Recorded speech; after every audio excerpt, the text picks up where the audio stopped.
With that, we'll go forward and let you know that today's session is sponsored by Alzheimer's Orange County and presented by Patty Barnett Mouton, who is the Vice President of Research and Advocacy.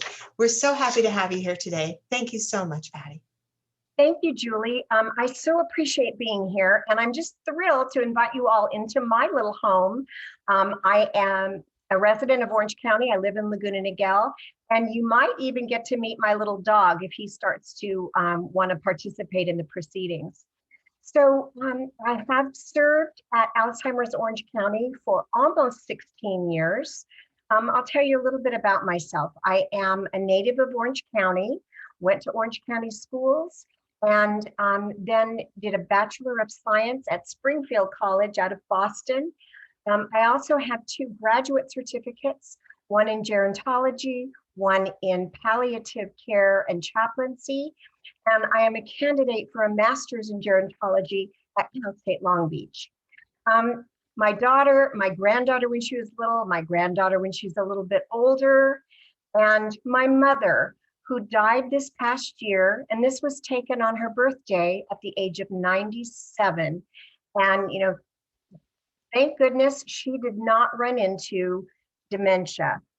But I do have a real heart for caregivers because I did do it myself for both my father and then later my mother. And during this talk, I want to make it very interactive. So if you have questions, go ahead and either raise your hand or put them in the Q&A section. And my colleague, Amanda Helvey from Alzheimer's Orange County, is going to field those questions, and we'll make sure we get your questions answered. But I do this work after a total of about 40 years in healthcare right here in Orange County. And I am so committed to the families and people that are coping with and living with all forms of dementia. And Alzheimer's Orange County is here to support you. I'd like to start with a little bit of inspiration because many times families that are living with the disease of dementia are a little bit bereft or a little bit lost in their journey. It's a hard disease to deal with. So I share this from an anonymous source. When we walk to the edge of all the light we have known and take a step into the darkness, we must believe one of 2 things will happen. There will be something solid to stand upon, or we will be taught to fly.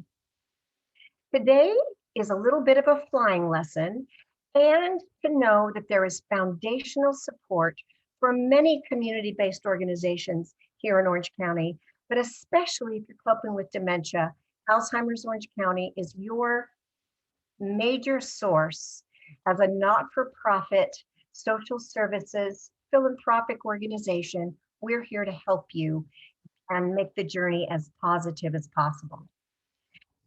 Here's a little bit of what I'm going to go over. We'll talk about the impact of Alzheimer's disease and dementia. We'll talk about the difference between the terms, because many times people use these terms, dementia and Alzheimer's disease, interchangeably, and they're not really interchangeable. We're going to talk a little bit about what are some of the early warning signs of Alzheimer's type dementia. We'll talk a little bit about Orange County, Alzheimer's Orange County's resources and our programs and services, most of which are free to families. And then we'll address some of the difficulties in conversations with loved ones. And I understand that someone has already asked a question about how do you get a loved one to go to the doctor when clearly there are memory issues and they don't seem to see that they have any problem and they don't want to go to the doctor about it. We'll talk about this more in depth as we go, but one really surefire way to get this accomplished is for the loved one to call the doctor's office or send something in writing indicating that there are very frank memory issues, cite examples with the dates, and ask the doctor to please do memory screening when the patient comes in, or to call the patient and say, you know, it's time for your checkup. And that way the person doesn't really know that the doctor is in cahoots with you, the doctor's office can't share any information with you unless you are the healthcare agent for the person in their advance directive, or you're a very, very close family member that has been given permission to receive information. We'll talk about that more as we go, but there are some ways to kind of scoot around this issue and get the doctor to collaborate with the family. Alzheimer's disease really is the scourge of the baby boom generation, and it's going to get worse. Some of you may not know, but Orange County is aging faster than any other region in the United States of America.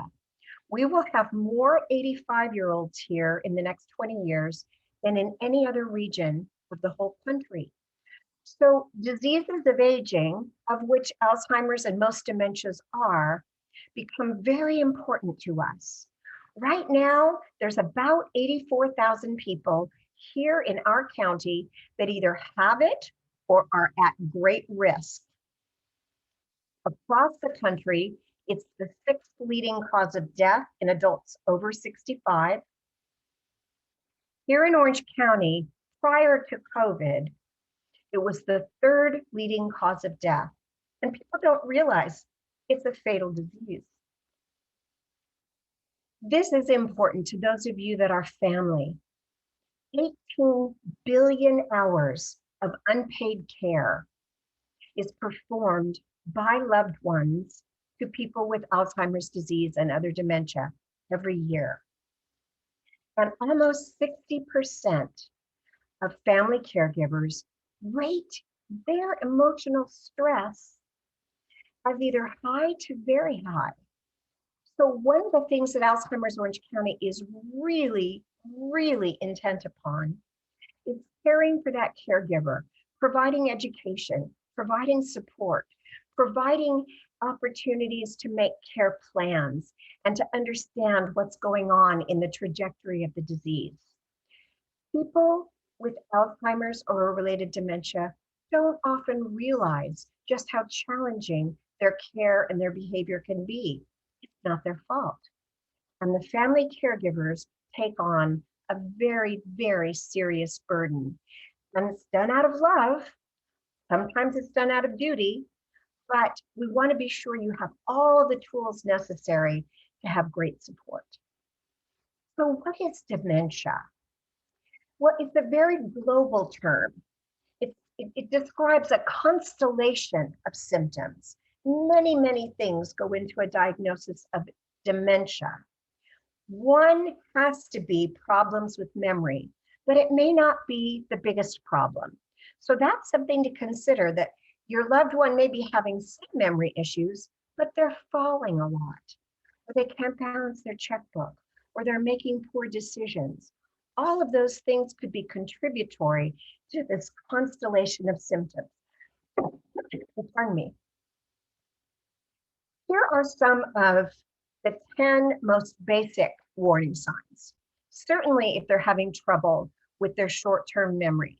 If you have to tell them 4 or 5 times and then write them a big note that you're going out to dinner with friends tonight, hallelujah, we can do that now that COVID is getting over. But if you have to constantly remind somebody, if you feel like they're just not paying attention to you, it might be that they just can't remember what you told them. They might have difficulty performing familiar tasks or tasks that require an order and some planning, sequential tasks. I wonder, do any of you know who discovered Alzheimer's disease? Well, if you said Dr. Alzheimer, you're right. It was Dr. Alois Alzheimer, right around the turn of the century, about 1904, in Central Europe, in Bavaria, in what is now Germany. And Dr. Alzheimer worked in what was called a lunacy asylum. And one day a gentleman brought his wife in. Her name was Augusta, and she was about 50 years old. And he wanted to just turn her over to the folks at the lunacy asylum And his chief complaint about Augusta was that she refused to iron. Well, at that time, and in that culture, having crisp linens was essential to an aristocratic household. Ironing was really, really important. And Augusta could no longer plan the task of ironing. She couldn't figure it out anymore, so she just stopped doing it and withdrew. That was the first identified Alzheimer's disease patient.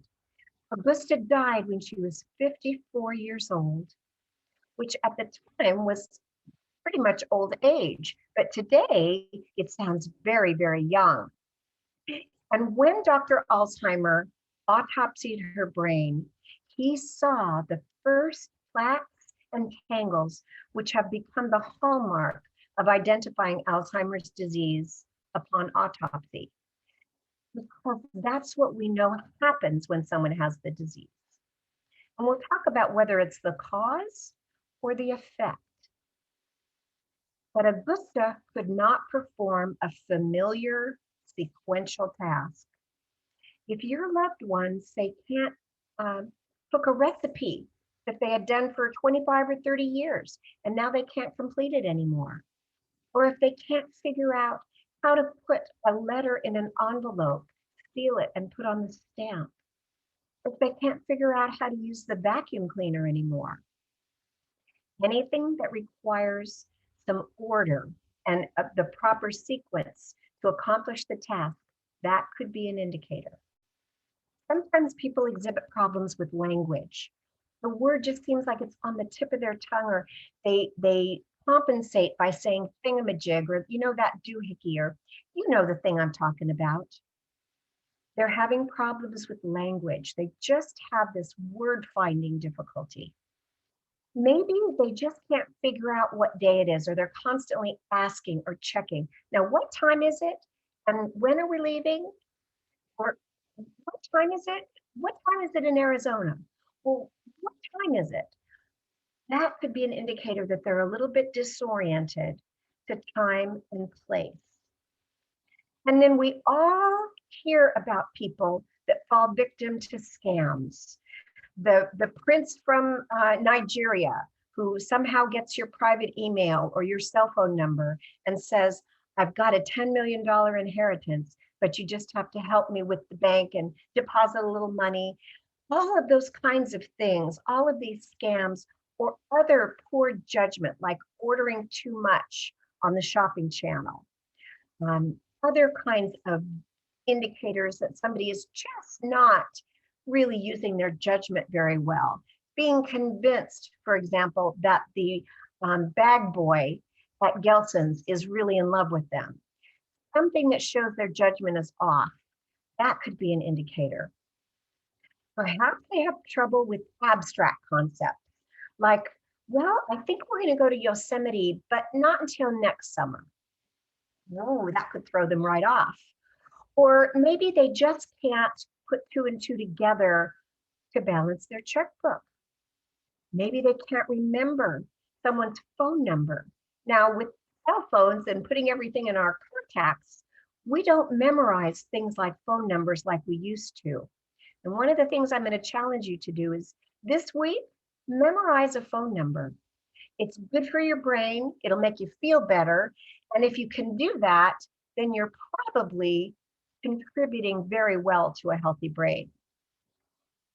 We had a woman come in and see us because her coworkers said, we think maybe there's a little something wrong, because she always put her car keys in the freezer at work. Kind of unpacked this a little bit with her. She said, I think I might have dementia. And I said, why are you putting your car keys in the freezer? She said, well, I got married very late in life, and he's such a nice man, and he loves ice cream. So on my lunch hour every day, I take a walk across the street to the shopping center, and I go into the market and I buy him one of those little tiny ice creams, always a different flavor every day. And I come back to the office and I put it in the freezer. And just so I make sure I don't forget, I put my keys with it. I said, you don't have dementia. That's brilliant marriage advice. Um, so if there's a reason for somebody doing something that's a little quirky, then maybe there's nothing wrong. But if people constantly misplace things or put things away in very odd areas, that's something to be concerned about. Sometimes people with the dementia might show a real change in their mood. They have lots of mood swings, or their behavior becomes very odd. Well, dementia most often is a disease of brain chemistry, especially if it's Alzheimer's type dementia. And our mood and much of our behavior is controlled by brain chemistry. So if I'm really happy about something, my brain is releasing chemicals that make me feel terrific. If I'm really stressed and something bad is happening and I'm late and I got to get somewhere, my body and my brain are releasing chemicals that make me feel stressed. I go into a fight or flight kind of syndrome, and I might be a little bit cranky, or I might be short with people, and I might not be able to concentrate very well if I'm under a tremendous episode of stress. People with a dementia might be experiencing these brain swings that cause changes to their mood or their behavior that make things different. And maybe they just at the drop of a hat go from being pretty happy to really cranky. That could be an indicator. Any major change like that, or a change in their personality. 35 years ago, Dear Abby had a column, and the woman said, my husband has always been the nicest man. We've been married 35 years. He was a scout leader. We went to church every Sunday. Every Friday night, he took me out to dinner. We went dancing. He took me for car rides. I felt like I was his princess 35 years. Now, he doesn't want to do the income tax. He no longer wants to go to church. I think he's looking at the divorcee down the block. I just don't know what to do. What should I do, Abby? Well, Abby did not say call a divorce lawyer. Abby said, take him to the doctor. And she was right, because any kind of change, a sea change in someone's personality or regular behavior, that could be an indicator that there's something wrong. It might be a dementia. It might be a brain tumor. It might be a little brain bleed. Something could have happened, or maybe an illness percolating that is causing significant changes in behavior. Get it checked out by a physician. Now, this one, loss of initiative, is very interesting. Many people with several different kinds of dementia just seem to need to be rebooted all the time. It's almost like their start button is stuck and they just don't take the initiative anymore. And they kind of withdraw from familiar activities. Maybe they always wanted to play bridge and now, oh, well, I don't know, maybe. And they don't seem to want to get up and get going. Well, this could also be an indicator that someone is clinically depressed. And many of these symptoms also are present when someone has true depression. But loss of initiative and withdrawing from social situations is a hallmark symptom of Alzheimer's type dementia, because as the person gets more and more forgetful, decisions are hard. So if they have to decide to get up, if they have to decide to get dressed and brush their teeth and figure out what to wear, if they have to decide to go someplace, and then they have to deal with all of the stimuli and conversation that goes on when they get there. If they're a little bit afraid of that, if they recognize that they're having a little trouble, they may just not want to do anything. And it becomes our job to reboot them and to get them engaged, and not to say, oh, don't you want to go? But to say things like, we're going. We have to be there at 10 o'clock, so let's get dressed. So our communication with loved ones with dementia is likely to have to change. is a drawing of how dementia looks. Here's a healthy brain, nice and juicy and fat and filled up. A person with severe Alzheimer's disease will have shrinkage. At the end of life, people with Alzheimer's type dementia have lost about 35% of their brain tissue. So it's not their fault if they can't do things or won't do things or seem belligerent. The structures in the brain that would have enhanced or controlled that behavior have withered away and atrophied. And in its place is just fluid. And where it starts, oh goodness, where it starts is in a structure that is part of what's called the hippocampus. And let's see, from and the hippocampus is an interesting structure. It looks like a little seahorse, and it starts to break down and atrophy a little. And so new information that comes in just doesn't stick. Under normal circumstances, the hippocampus would receive new information, process it, and then make a decision chemically about putting it into longer term storage, almost like a file cabinet. But when the brain is experiencing a dementia, that new information just doesn't stick. These are some of the common types of dementia. There are, some experts say, up to 100 plus individual types of diseases that cause dementia. Dementia is the syndrome that indicates there's something going wrong. The irreversible top ones are, of course, Alzheimer's disease, which accounts for about 2/3 of all the dementias that we know about. Coming up behind it is Lewy body dementia that oftentimes can be associated perhaps with Parkinson's disease, although Parkinson's disease also has its own type of dementia. Lewy body dementia is interesting because sometimes the short-term memory remains intact, but people start to have strange behavior patterns, and they often have hallucinations. They sometimes see things like little children or a man looking in the window, very universal kinds of hallucinations. Frontal temporal dementia, formerly referred to as Pick's disease, impacts this front part of the brain. And it's interesting because that frontal temporal cortex, this part of your brain, is where all your higher executive functions take place. Things like how you're going to determine how you're going to vote, how you're going to invest your money, whom you're going to marry, whether or not you're going to just blurt out a bunch of swear words in the middle of church. Controlling our behavior, making us culturally appropriate. All of that is controlled in this higher level frontal cortex of your brain.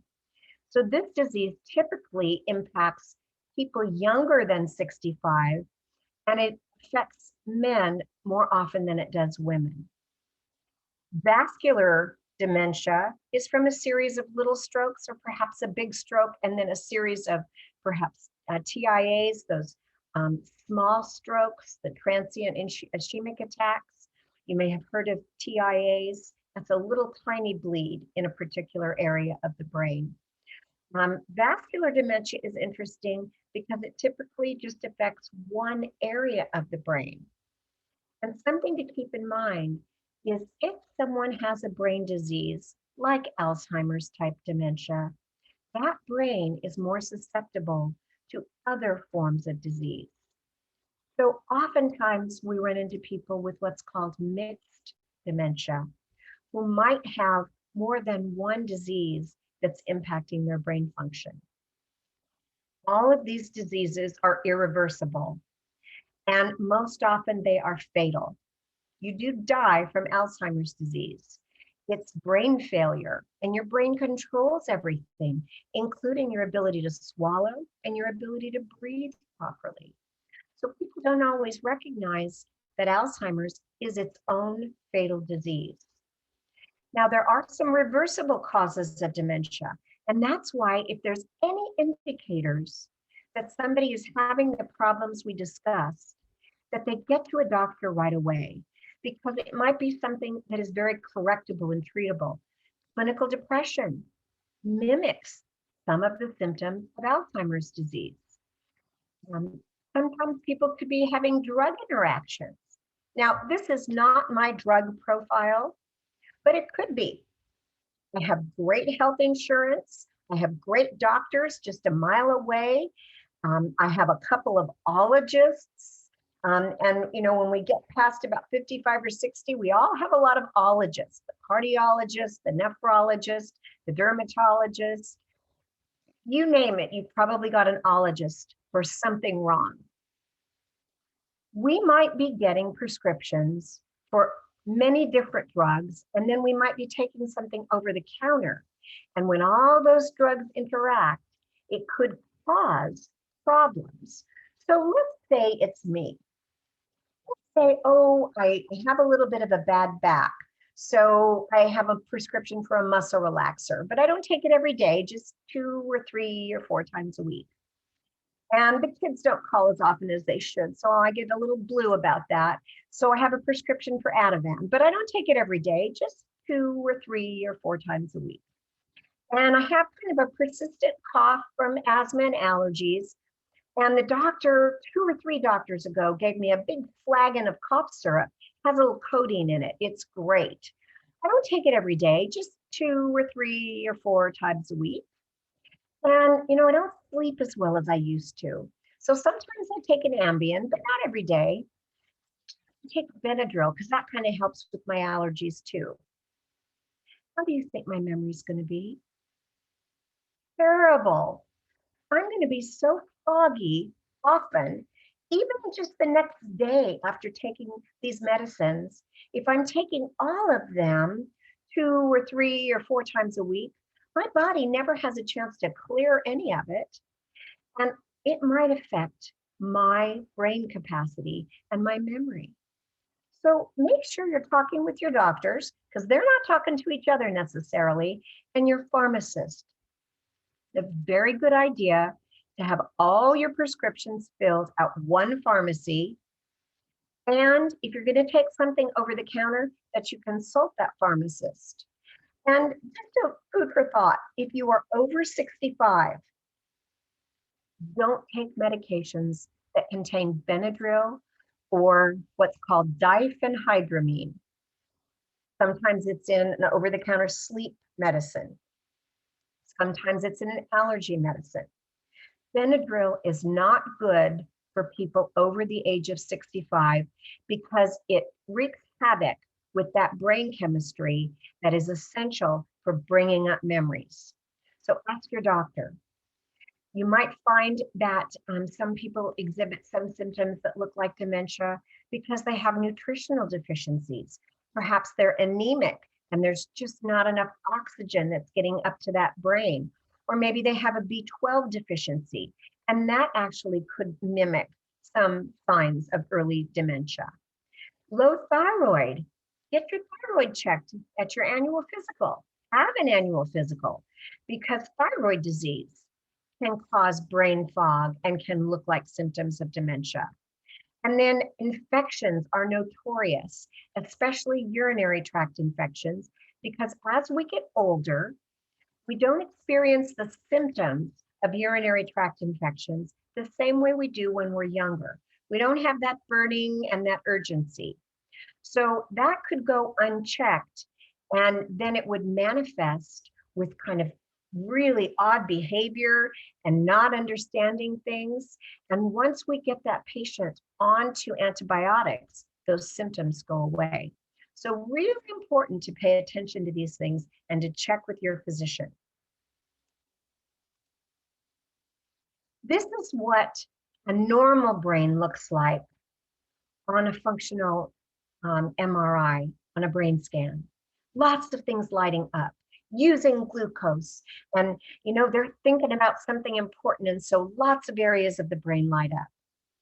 This is the brain of someone in the same age and health cohort and the same kind of stimulation, and the brain just doesn't light up. Things just aren't working properly. It's not their fault. So people often ask, what are the risks? Well, the primary risk is getting older, and most Alzheimer's type dementia shows up well after age 65.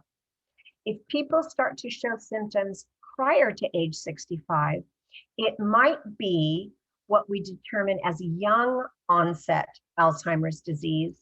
And that is a variant. It affects less than 5% of people that have true Alzheimer's type dementia, but it could be related to genetics. Most of the time, Alzheimer's type dementia is not genetic. Diseases like Huntington's are very, very clearly genetically related, but Alzheimer's disease is not so often genetically related. If somebody in your family has a history of it, let's say your mother contracted Alzheimer's type dementia or showed frank symptoms at about age 85, and her mother also had symptoms of Alzheimer's type dementia at around age 80. Your risk goes up, but that doesn't mean it's genetic. It could be lifestyle related. It could be in not stimulating that brain quite enough. So you want to know about family history, but you also want to determine that if you have a little bit greater risk, then you just do all the things that keep that brain as healthy as possible. And then you're more likely to push back onset of symptoms. Brain injury.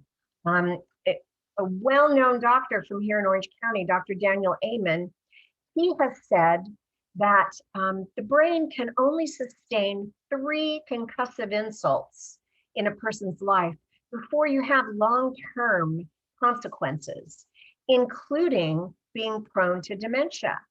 And we've seen this in people like Muhammad Ali, who contracted Parkinson's disease and what's known as pugilistic dementia from all those blows to the head. Professional soccer players, when they were using the harder leather balls, had a much greater risk and incidence of Alzheimer's dementia. Football players, professional football players, have their own kind of a dementia problem from all the blows to the head. So protect that head, protect that brain. Your brain is the consistency of a stick of butter that you leave out on the counter on a warm day. It's soft and it's vulnerable.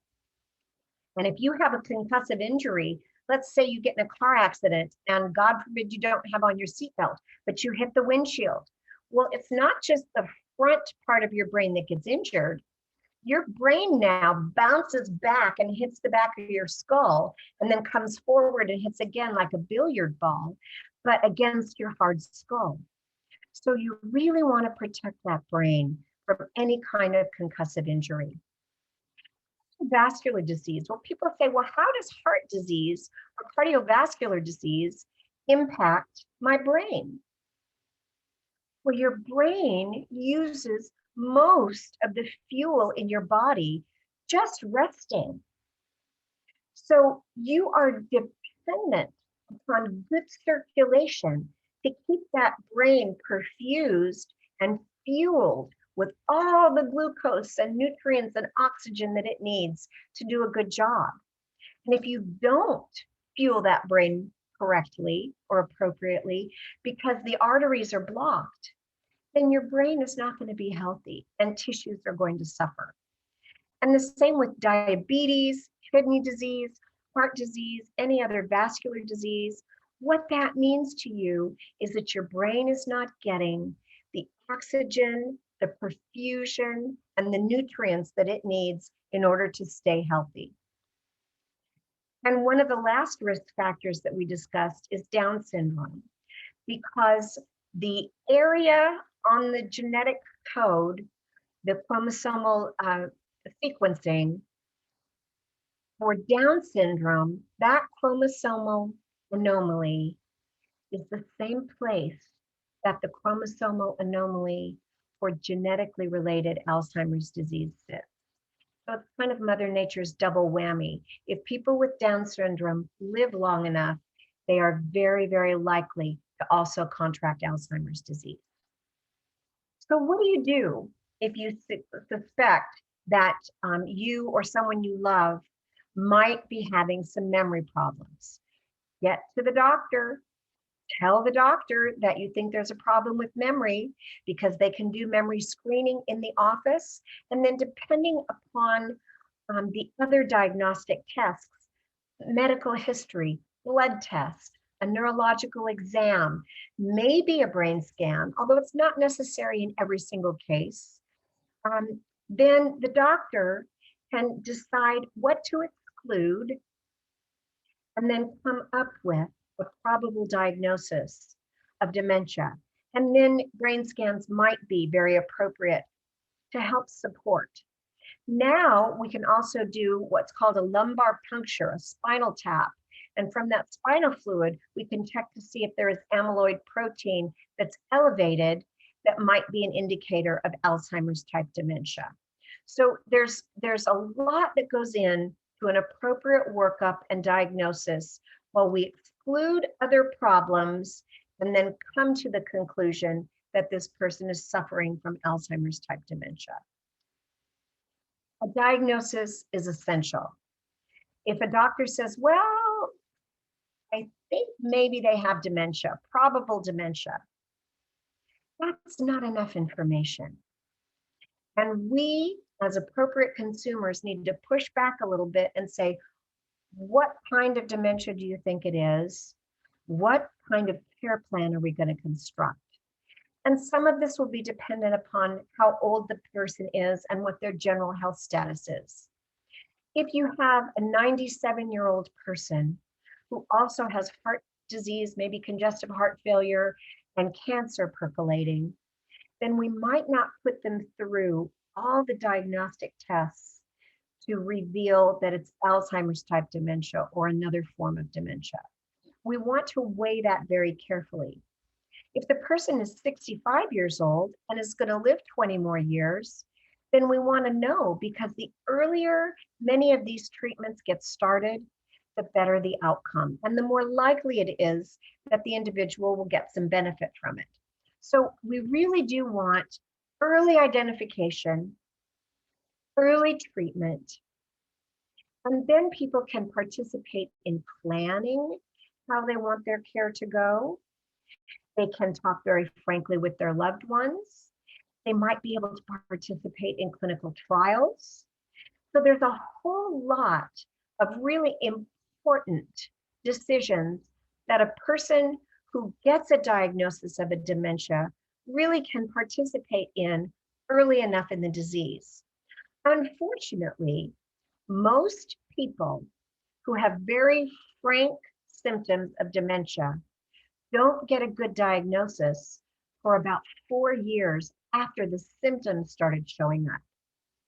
Well, the shame of that is they're already in moderate stage dementia, and some of the treatments might not be as effective.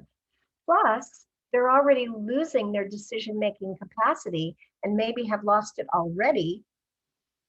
And so they lose out on that opportunity to participate and have autonomy in how they want the rest of their life to go. So it's very important that we get a diagnosis, and the treatments currently available depend upon what kind of dementia the person is experiencing. If someone has vascular dementia, for example, the medications we have for Alzheimer's type dementia really won't be effective. So we really want to know that. So I know people are going to want to know about the newly approved drug for treating Alzheimer's disease, aducanumab, marketed as Aduhelm. I'm going to talk first about what's currently been available historically, and then I'll talk a little bit about Aduhelm. The current diseases work toward stabilizing some of the symptoms, especially of Alzheimer's type dementia. They don't stop the progression of the disease. These medications work about 50 to 60% of the time. for a period of a few years. Some people get benefit 6, 7, 8 years where their symptoms are stabilized and people can continue to speak, to walk, to recognize their loved ones, to toilet themselves, to dress themselves. But the disease progression is not stopped. And that's really important for people to understand. These are not cures, they are simply stabilizers. The first group, the cholinesterase inhibitors, that's a big word, and it has to do with a brain chemical called acetylcholine. Acetylcholine is essential for calling up memories. And your brain cells, your neurons, are doing this elegant neurological ballet in your head. And the neurons spit out a chemical, and then other ones, healthy neurons, slurp it up. And with an electrical charge, some kind of an idea happens, or some kind of an action happens. You put your foot on the brakes. You recognize your grandchild's voice on the phone. You remember how to spell anti-disestablishmentarianism. Those kinds of things are dependent on this free spitting out and reuptake of brain chemicals. Alzheimer's disease in particular is a disease of brain chemistry. There's a buildup of protein called amyloid. There's also an infiltration of a protein called tau inside the long tentacles of the brain cell that causes it to disintegrate. And so those neurons that are impacted can no longer do their jobs. About 35% of those brain cells end up being dead as a result of Alzheimer's disease.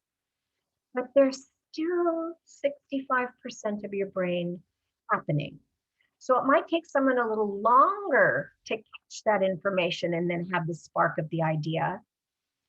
But the more ill people get, the more difficult that is.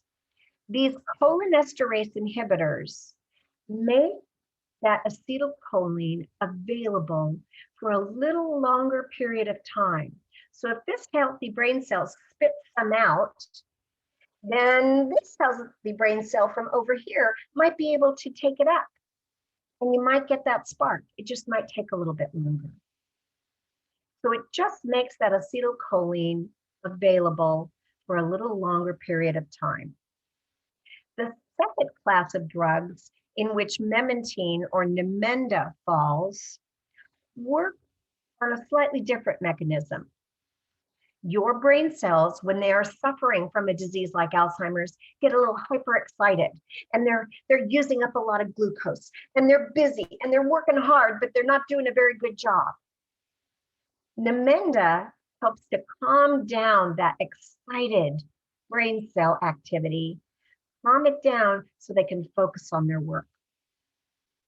Oftentimes, physicians will prescribe Aricept and Namenda together because we have found that there is a little bit of an increased benefit, especially the earlier in the disease, the better. And as I said, not everyone has benefit from these medications, and the benefit doesn't last forever. At some point, people who have taken these medications for 4 or 5 or 6 or 7 years, they will end up in the same place as people who never took the medications. But during that period of time, they might have some significant stabilization of their symptoms. Now, aducanumab or Aduhelm works by helping to remove some of what's called that amyloid plaque.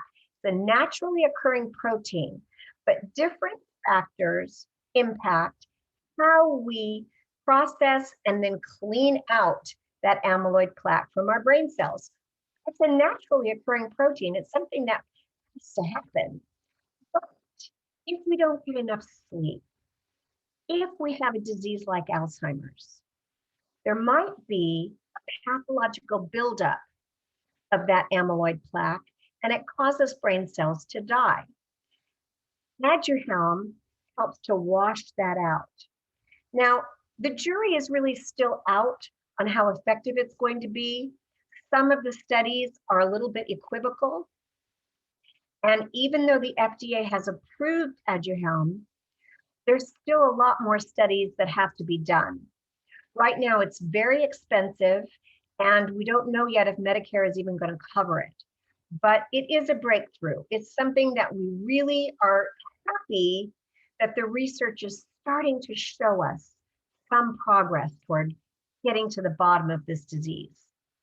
One of the problems with getting rid of the amyloid plaque is we don't yet truly know if the amyloid buildup, that pathological gunk in your brain, if that is the cause of Alzheimer's or if it's the result of Alzheimer's disease.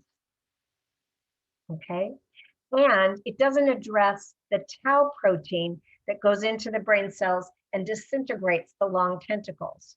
So there's still a lot to be learned, quite a bit of research that still has to happen, but we're very excited that at least there's been some good progress. Many times people who have Alzheimer's type dementia or many other dementias will need medications to help settle down difficult behaviors. Maybe they're not sleeping well enough. There might be some agitation, or maybe they just won't cooperate in care. So a really good neurologist, a geriatrician, a neuropsychiatrist, or a really, really well-studied internal medicine physician who sees a lot of older patients, they will have some good ideas of what medications might be appropriate at given times in the disease, because it's not a one and done kind of thing. Let's say somebody is agitated and not sleeping through the night. They might be prescribed something called Seroquel. Can be a really, really good option for helping to settle down some of those symptoms. But it isn't necessarily something that the person will take for the duration of their disease or the duration of their life. So again, it's also advocated that you start low with the dosage and you go slow if you're going to titrate it up. And then you evaluate at frequent intervals to see if the person still needs that medication, needs less of it, maybe needs more of it, or maybe needs another add-on. So that's something for a physician to decide. It's very important if people are having behavioral problems to look at what are the triggers. What causes them to get so upset? Maybe they're overtired. Maybe they haven't eaten. Maybe you rushed them getting ready. We want to then walk backwards and figure out what the triggers are so that we can avoid those things that cause people to get upset. And there's a whole art to communication with dementia, and it's not as intuitive as you might think. So we offer tremendous classes to help people understand how people with Alzheimer's type dementia especially receive information, process it, and then how we can get them to be a little bit more cooperative. You really want caregiver support. I can't stress that enough. If you know someone who's caring for a spouse with Alzheimer's disease or another dementia, offer to help. And don't say, call me if you need anything. Give them some concrete suggestions. Say, you know what? I can make dinner that you can put in the freezer so that if you're having a tough day, all you have to do is defrost it. Let me just bring over one of my favorite casseroles and you'll have it on hand. Or offer to come over and sit and play cards or watch a movie with the loved one so that the spouse can take a shower, vacuum the house, go get their hair done, whatever. Respite or companionship in caregiving is very important. Don't leave people to do this all on their own. I don't care what kind of a Wonder Woman or Superman they are. People cannot do this alone.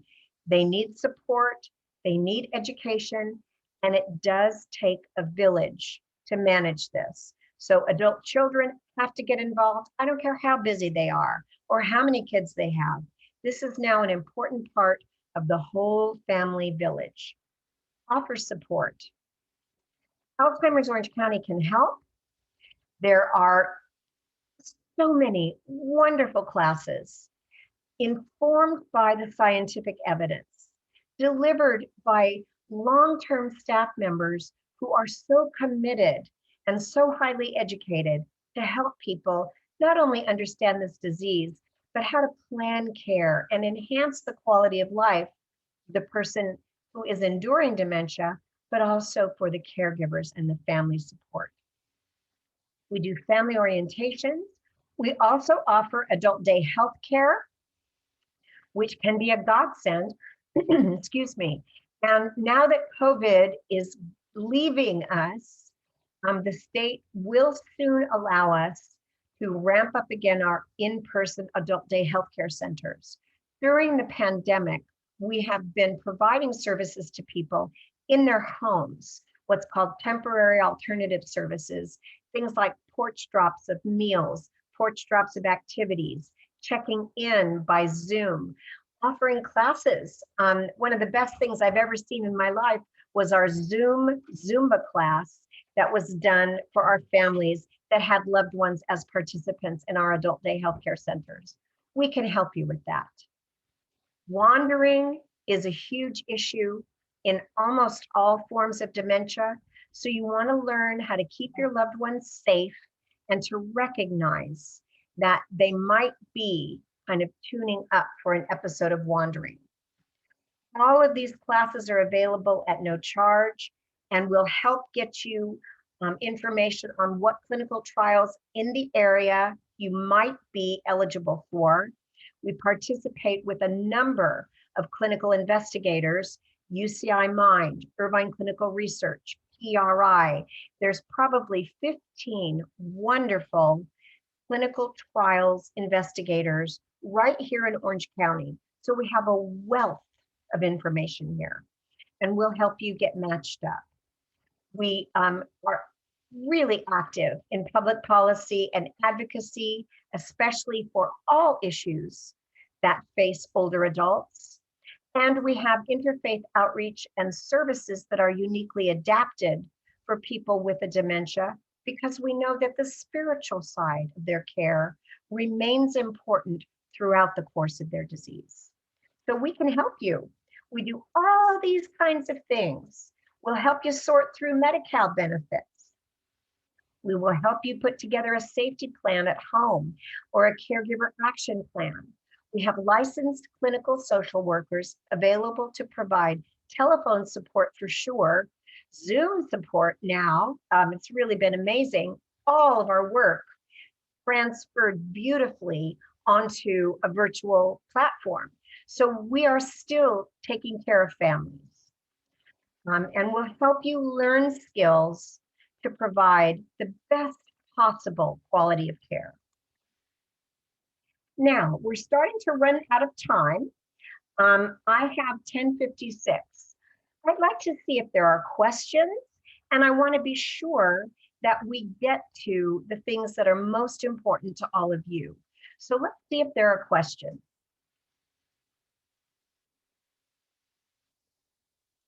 Amanda, do we have any questions? Most of them have been answered during the live chat. Very well. Okay.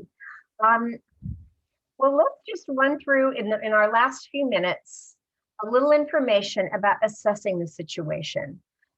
If you think this discussion is necessary with your loved ones or your friends or your cousin, anybody in your life that you think might need to have some kind of intervention, why do you think it's necessary? Take the initiative. Too many times people wait and don't want to interfere, so be careful. And it does no harm to say, I love you and I'm concerned about you. And I think maybe it's important to talk to your doctor, okay? Have the discussion with the older adult. Preserve their dignity, respect their autonomy. You don't really want to have the discussion for them unless it's absolutely necessary. Patty? Yes. Like we have some last minute questions. Sure, let's look at them. Do we need to live in Orange County to get assistance? And are there services for Long Beach residents? Oh, that's an excellent question. Well, our work is primarily done for Orange County residents, but in Long Beach, our sister organization, Alzheimer's Los Angeles, can help you. And they do just about exactly the same things we do. So if you call us and you live in Long Beach, you will probably get automatically connected to Alzheimer's Los Angeles. If you get connected to us, we're going to help you get connected to them. And last question, Patty, just before we run out of time, what are the best ways that a caregiver can take care of themselves while taking care of a loved one with dementia? The best ways for a caregiver to do self-care is to ask for help. And don't say, I'm going to need some help. Say, I need you to come over on Saturday so that I can go out for a walk for 2 hours and have a cup of coffee with my friends. And set them up to be successful. So have the snacks already prepared and have things ready. Ask for specific help. Get education. The more you know about this disease, it is proven in the academic research and literature that you will do better and your loved one's quality of life will be better if you get evidence-informed and evidence-based education, which is what we provide. So get organized, ask for help, and get educated. Those are the best ways. And go to support groups. We know that family caregivers of people with dementia do better if they attend peer support groups and know that they're not alone in this disease. Know that what they're experiencing, they're not the only ones that have ever experienced it. So call us and let's get you into a support group. It looks like we have 1 more minute. Did we answer all of our questions? Very well. Well, it has been my absolute pleasure to provide just a snippet of information about dementia and Alzheimer's dementia, and to spend my Saturday morning with all of you. Thank you for coming into my home. Thank you for your interest. And please allow us to be of help to you. Our website is www.alzoc.org. And I'm going to go to the slide that has that.